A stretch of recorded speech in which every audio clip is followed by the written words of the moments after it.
I'm Fire Chief Mike Meyer. Welcome to another edition of Chiefs Corner, and I'm joined with Fire Chief Mike Scott from Egan. Welcome, Mike. Thanks, Mike. And we're here to talk about Able today on what's happening with the reconstruction of our burn facility that we've been used and shared with the 4 cities.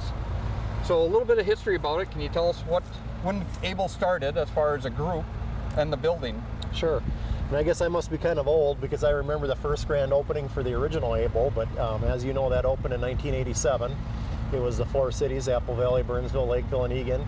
I really give the Chiefs credit. Back in the 80s, they had the foresight to know that something like the old Able was going to be needed and still needed today. But the original Able was about a 1,200 square foot burn building, and you could only burn in one room. So after being in it a couple times, you knew where the fire was going to be. Yep. And then it was a single standalone tower that was about 3.5 stories tall. Very small tower. It was just a stairwell. There wasn't really anywhere to put any hose advancements or anything like that. So it was pretty tight on space. But it was designed to be a 20-year building back in 1987. And as you know, last year was its 25th year. Would have been its 25th year. Yep. And as far as when we talk about Able in a burn facility, this is considered a Class A. What's the difference between what we see out in other burn buildings, a Class A versus like the Jordan scale facility? Mm-hmm. So what's the difference in those? Sure, there's really 2 different types of burn facilities. One is the Class A, like you mentioned, and one is the natural gas. And we chose to stay with the Class A, where you're actually burning wood pellets. We felt from the 4 Able cities that it gave a more realistic feel for firefighters, especially new firefighters that are going through our apprentice training, with the actual smoke, because smoke acts differently in a Class A live burn facility than it does in a gas facility. Gas does have a lot of good benefits. One is it's really easy to shut down in case you have an emergency, but it doesn't really give that realistic smoke feel, and it's much more expensive than the facility that we're building today. But we felt that the right way to go was the Class A facility. So Class A essentially is usually pallets and a little bit of straw to make some extra smoke. Okay. And then you mentioned that our old building was 1,200 square feet. So compared to that one to what we see behind us today, what's the differences as far as what we see? Sure. So today's building is about 5,200 square feet. And what we did is, instead of having 2 separate buildings, a tower and a burn facility, we actually looked at that as an option of building a tower at a separate location and a burn facility at this location, but we decided let's combine them, combine the square footage, combine the training scenarios into one large facility. So this one's 5,200 square feet, and it's a little over 3 stories, actually 4 stories if you count the roof area. Gives us a lot of different types of scenarios than the old building was. And the nice thing about this building, due to its design, you can burn in any room other than the stair tower. Okay, and then I know we added some unique features like up on the 3rd floor. Can you kind of cover some of those at what we did up in that area? Sure. What we really tried to do is replicate what we're going to see in any of our cities. Our 4 cities are very similar. You're going to have everything from a single family home to commercial buildings. So we really wanted to replicate what you'd see in typical fires that we go to in our cities. So part of the building looks like a commercial building, part of it looks like a single family home.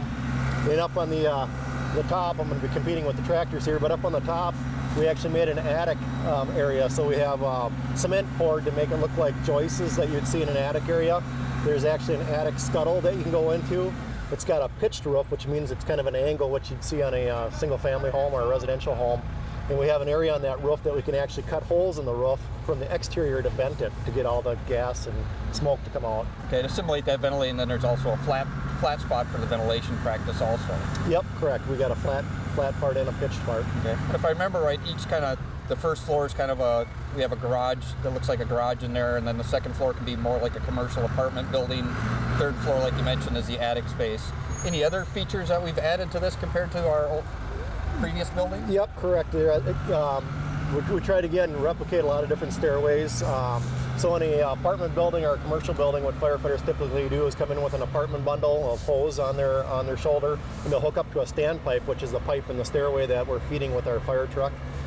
So we've got that in the stairway. We can advance hose off the standpipe system. And then also probably one of the worst fires to go to is a basement fire in the old style true basement, where you have really no egress out of the basement. And what we're going to do here, it's not totally up yet, but there's going to be a way to simulate that you're going into a basement. It'll actually be the first level of the facility from a safety standpoint. We don't want to put firefighters underground in a training scenario. So you'll go up in a fire escape and enter the building from the 1st floor, making it look like you're going down into the basement. Excellent. Well, should we take a walk through and kind of see what it looks like on the inside? Sure. And one other thing I was just thinking about, Mike, is the training classroom. We should probably mention that. We'll see it as we take a walk, but we added an outdoor training area, so whether it's really hot out or snowing or raining, the firefighters, when they come out of their training scenarios, can go into a covered classroom. It's like an outdoor classroom. It's just a covered roof area, but at least it gets them out of the heat, especially coming out of a fire scenario. Yep, very good. And I think one of the last things I'm thinking about before we take our walk too is the old facility could only train in it in warm weather because of some of the grading issues here, and now with the new facility we're raised up the building, we should be able to train all the time around the clock. Yep. Yeah, we were limited to we shut down in November and we couldn't start up until April, May roughly before we could start burning again, so this is going to open more opportunity for training up here. Correct. Now we came into the inside of the Able building. We're going to talk a little bit about the uniqueness of the construction for this, and I happen to have one of the heat tiles in my hand here so we can kind of describe what this is all about and why they use this special material. Sure. So all the rooms are basically the same construction. You're going to see cinder block, which is similar to any kind of commercial building that you'd see in our communities. And then wherever there's cinder block, these burn tiles are going to go. Thermal tiles is what you'd call them. They protect the block, so obviously we're going to be heating 1,000 degrees or higher in these rooms, and you want to protect the block as long as we can. So these tiles actually go over all the blocks, and they'll be on the roof, the walls, and even the floor gets a special treatment of similar type of tile to protect it from the heat. Like we talked about a little bit on the outside, the unique thing about this building compared to our old building is you can burn in any room.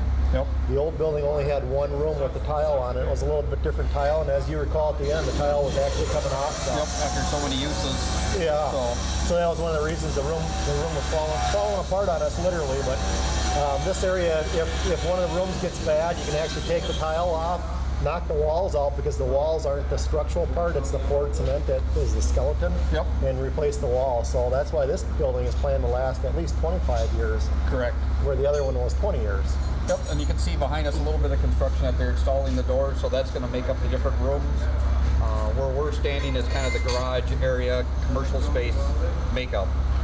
Yeah, correct. And again, like you have already mentioned, we tried to just have different style rooms. They might look all the same to the general public, but every room is just a little bit unique in size, shape, doors, windows, stairways. We have several different types of stairways that you can see in a split entry home compared to a two-level home. So, all right, well, that about wraps it up here at the Able, Mike. One thing I'd like to figure out is just the cost of this and how it's shared between the 4 Able cities. Well, again, if you go back to 1987, it was a little over $200,000 for the original Able project, and the 4 cities divided that up. And then we pay a user fee of $2,500 a year that goes into a fund for up-to-date stuff. Anytime we have something that needs repairs, that comes out of that fund. So for the new project, the 4 cities all split the cost. It was about $2 million, so it's about $500,000 each. And then if any outside cities want to use it, we do have a rental rate that we can rent out the facility to other organizations. All right, well, we hope to enjoy this new facility and get a lot of training hours out of it for all of our departments, and hope to see you here in the future. Thanks for joining me. Thanks for asking, Mike.